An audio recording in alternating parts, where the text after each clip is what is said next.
Ma'am Gina, you are going to continue with your testimony sa pamamagitan ng cross-examination ng counsel for respondent sa ilalim ng pareho pa rin po niyong pinanumpaan nung nagsimula po kayong tumistigo.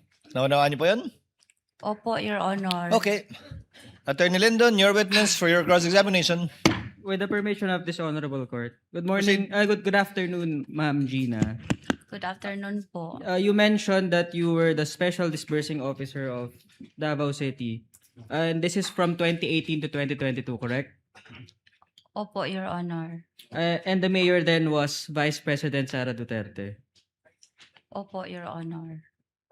When you were SDO of Davao City, your duty pertained to disbursing confidential funds appropriated for Davao City, correct?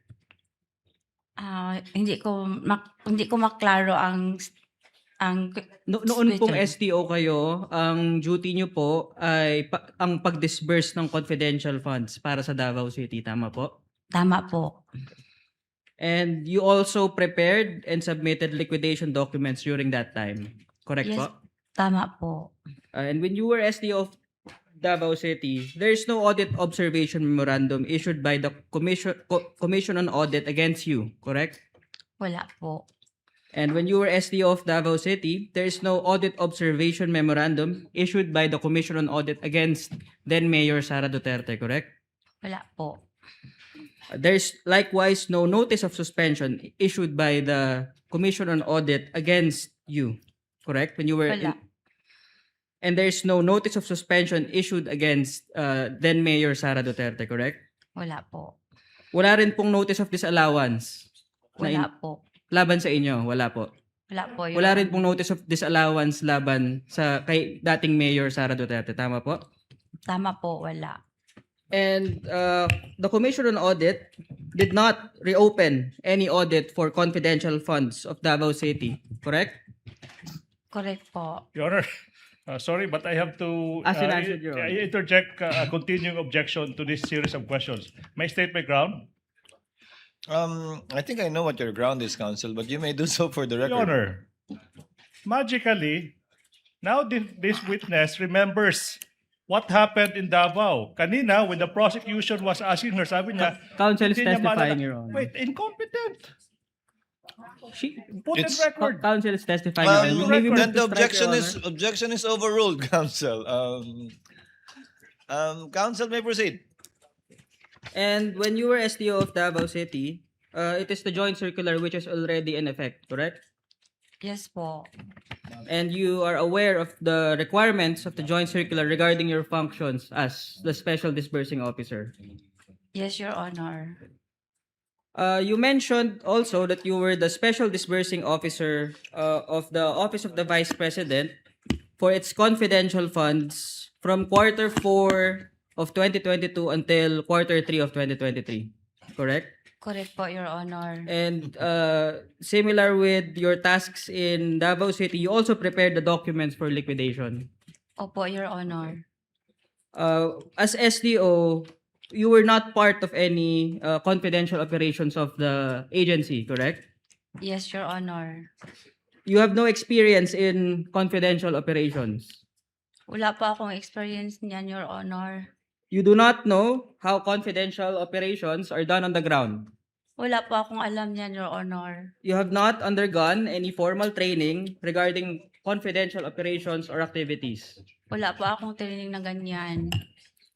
You are not aware of the operational security required when it comes to confidential operations, correct? Yes po. Wala po kayong military background. Wala po akong... May law enforcement background po ba kayo? Ano po yun? Do you have a law enforcement background? Wala po ako niyan, Your Honor. When you were SDO of the OVP, you have no authority to access security information, correct? Yes po. Wala rin po kayong authority to access classified information. Yes po. You were not also given any security clearance in the Wala. OVP. And because you were already the SDO of Davao City, you remain familiar with the joint circular, correct? Familiar po a little, Your Honor. The joint circular does not require you, an SDO, to be personally involved in the agency's confidential operations? That's misleading, Your Honor. It's clearly in the joint circular that that's the job.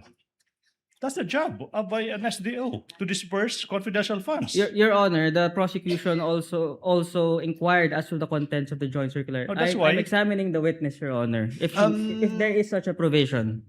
The question is misleading.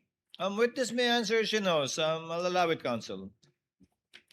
Gina, kindly answer the question. The joint circular does not require you, an SDO, to be personally involved in the agency's confidential operations on the ground.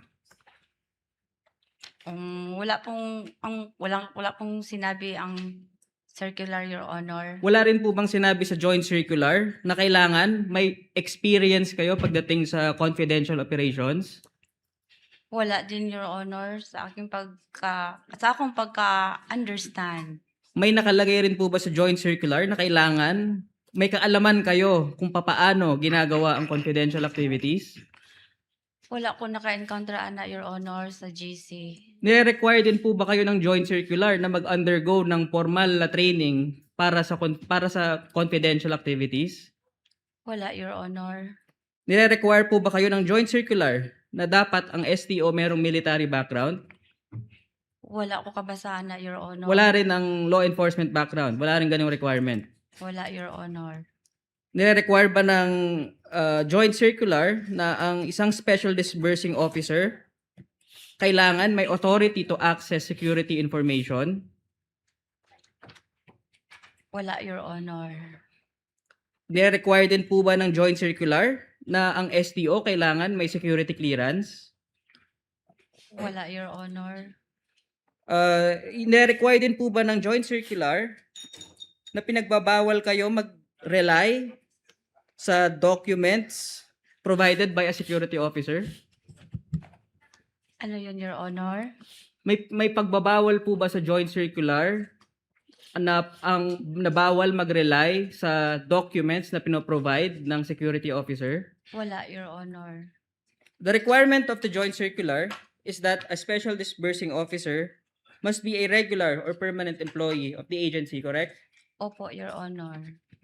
And you are a regular or permanent employee of the Office of the Vice President. Tama po ba? Tama po, Your Honor. Coterminous po, Your Honor. And the joint circular provides that it is the SO who must have access to security information. Tama po? Tama po, Your Honor. And ito rin po ba ang dahilan kaya ang SO, ang security officer, ang kailangan mag-implement ng confidential operations ng ahensya? Sa ako ang pagsabot sa GC, Your Honor. At ang security officer po, ang nag-designate dito ang head of agency, tama? Yes, ang head of agency, Your Honor. Yun din po ba ang dahilan kaya kinailangan nyo ang inputs o guidance ng security officer in preparing the physical and financial plan? Yes, Your Honor, kasi wala po akong alam sa sa mga operations sa ground. The OVP submitted a physical and financial plan to the Department of Budget and Management, correct? For Opo. 2022? Are you aware?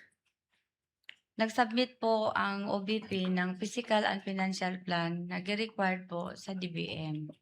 Ito pong physical and financial plan is in support of the OVP's request for confidential funds noong 2022. Opo. And the PFP, which the OVP submitted to the Department of Budget and Management, is also based on the good governance program of the OVP, correct? Wala ko ka-get sa question ni mo, Your Honor. Yung po bang physical and financial plan na sinubmit ng OVP sa Department of Budget and Management, nakabase rin po ba sa good governance program ng OVP? Opo, Your Honor. At matapos pong isubmit ang nasabing physical and financial plan, tama po ba na the Department of Budget and Management recommended the approval of the confidential funds to the Office of the President? Opo, Your Honor.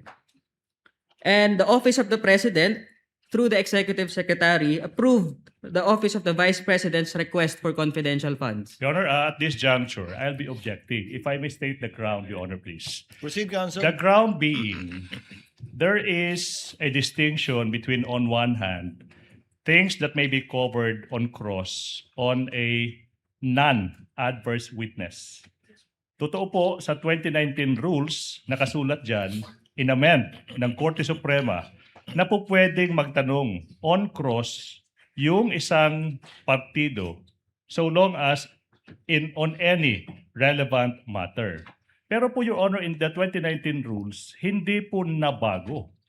Yung rule po that is applicable to adverse witness, nakasulat po sa rule sa adverse witness, po pwede lang mag-cross sa mga bagay na napag-usapan during redirect. Ulitin ko po, mas pinalawig ng 2019 rules yung cross-examination for ordinary witnesses.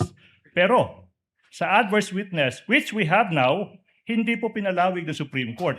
Dapat po may relevance sa naging pag-uusap ng abogado tsaka testigo during redirect. Now, that's the point. Now, as to who approved the confidential funds, Your Honor, it was not touched upon. It was not touched upon during the direct examination. Ulitin ko, 2019 rules, pinalawig yung cross for ordinary witness pero mas stricto pa rin yung rule applicable when it comes to adverse witness.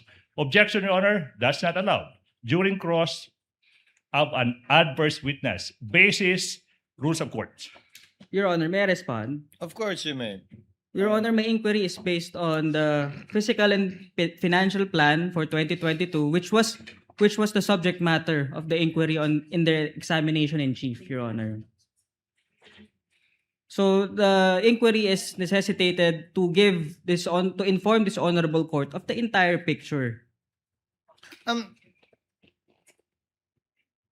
court will, for the meantime, overrule the objection. Also because this has been established, but I would like to remind counsel, this has been established already by the previous witnesses, counsel, that the confidential funds was by virtue of Pasaro, and it is indeed in the document that you are referring to. Overall, witness may answer.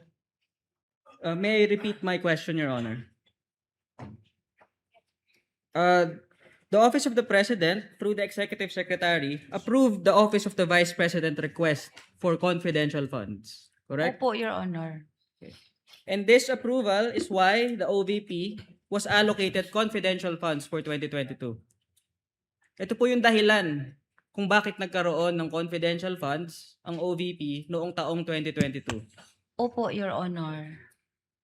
So you also prepared the fiscal and financial plan for 2023. This fiscal and financial plan was based on the General Appropriations Act, correct? Yes po, GAA po. And the General Appropriations Act for 2023 allocates confidential funds for the Office of the Vice President. Opo. The General Appropriations Act contains a line item allocation for OVP's socio-economic program delivery, correct? Yes po. The General Appropriations Act for 2023 was approved by the Senate and the House of Representatives, correct? Opo, Your Honor. Which is why, for the fiscal and financial plan for 2023, you indicated socio-economic program delivery. Yes po. And in this fiscal and financial plan, the Vice President is a signatory, correct? Isa po siya sa nagpirma, Your Honor. You mentioned that you prepared the documents for liquidation. You also executed certifications, correct? Opo, Your Honor. The form of the certification is provided by the joint circular, correct? Yes po. In fact, the form of said certification is contained in Annex B of the joint circular. Ano po yun, Your Honor? May the witness be confronted with Defense Exhibits D-I-136, Annex B, Assisting counsels may approach.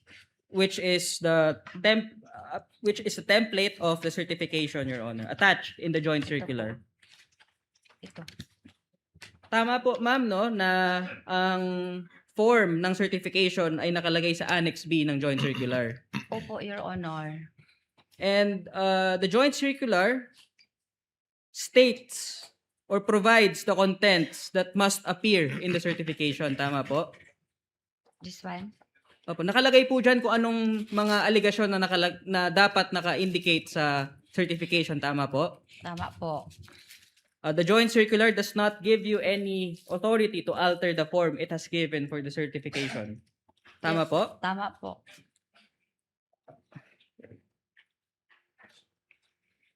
And when you were preparing the liquidation documents, nabanggit nyo rin po kanina na you had the opportunity to examine the documents which is submitted to the COA, correct? Ano po yun? Nung pong nagpe-prepare kayo ng liquidation, nabanggit nyo rin po kanina na nakita nyo po yung mga documents na kailangan, tama po? Sa liquidation? Opo. And nakita mo rin po doon yung liquidation report, tama po? Yung mga liquidation reports kada quarter. Opo. And you were able to see that the Vice President certified that the cash advance for confidential funds was duly accomplished. Tama po ba?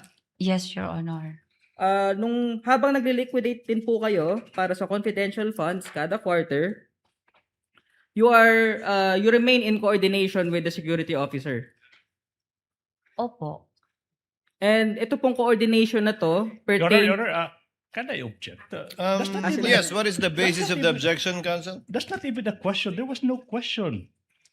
The council is just stating a statement and waiting for the witness to confirm. The witness, the Your Honor, council is testifying. There's no question. What's the basis of the... There's no question. There Ask was a a question, Your Honor. There's no question on record. You're just Actually- stating a statement and waiting for this witness to say, yes, tama po. That was a question. Actually, it assumes that the question was in seriatim, I presume.